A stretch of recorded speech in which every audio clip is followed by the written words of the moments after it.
a chat with my non-specific manifestors out there. I am a non-specific manifestor, and I have been playing around with this for all of 2023. And in 2023, I was able to manifest my new home as well as a big shift in my career. So let's talk about how I did that as a non-specific manifestor. So the difference between a non-specific manifestor and a specific manifestor is what it sounds like. A specific manifestor is meant to go into the details, and a non-specific manifestor is meant to go into how things feel. Like example, how I manifest is I like to daydream and like kind of stay connected to what it feels like to live out my dream life. And if there's some kind of doubt that pops up and like kills that vibe, I make note of it. And I shift my consciousness and my awareness to that doubt so I can eliminate that doubt and continue to stay on my good vibes. Basically, instead of writing out a list of specific things that I want to manifest, what's more productive for me as a non-specific manifestor is maybe making a list of blockages that I want to get rid of that are just killing my vibe. Honestly, I didn't think I could get a home as nice as I did or a job as fun as I did, which is why I think it's cool that I am a specific manifestor and I can kind of let go of my expectations, because probably what the universe is bringing towards me is way better than I had ever imagined. Anyway, I am someone who comes from nothing, and so I can sometimes be content with the bare fucking minimum. And I'm trying to get rid of that this year though, okay? I remember when I was manifesting my home, I would have this vision of me and my man like dancing in front of a Christmas tree. And I was having this vision when we were, living with roommate, and I had no business having this vision. There was like not a shot we were about to move homes. But I kept holding on to that vision, and I realized the thing that was stopping me from really achieving that and believing in that vision, the thing that was giving me doubt, was fear that like my home could just get taken away. Fear that like my home could just like fall apart.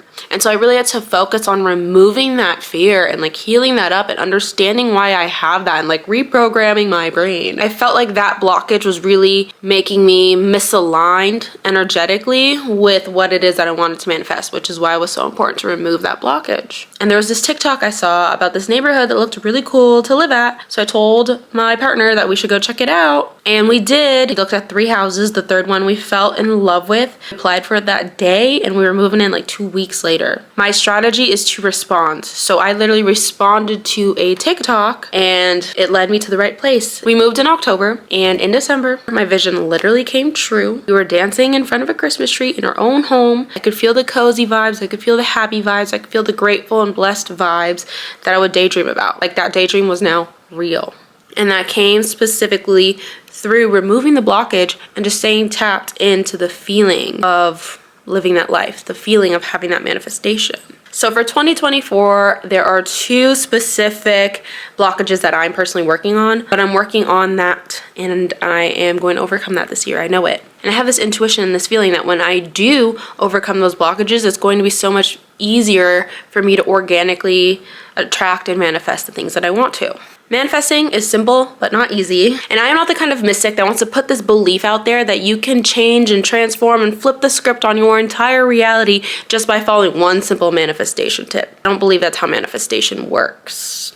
Shifting your reality really is an art form and a craft, and it's very unique to the individual. There are so many techniques out there that you can try too. You don't just have to focus on the fact that you're a non-specific manifestor or a manifestor. You don't even need to know astrology or human design to make a change in your life. You have that power within you naturally. These things can be helpful though, and they can make manifesting happen way faster. But shifting your reality really is an art form and a craft, and it takes time to really learn yourself and learn your energy and learn what works best for you. By the way, if any of you are looking to learn more about manifestation, astrology, human design, and all that good, yummy, esoteric stuff, you might want to check out the link in my bio.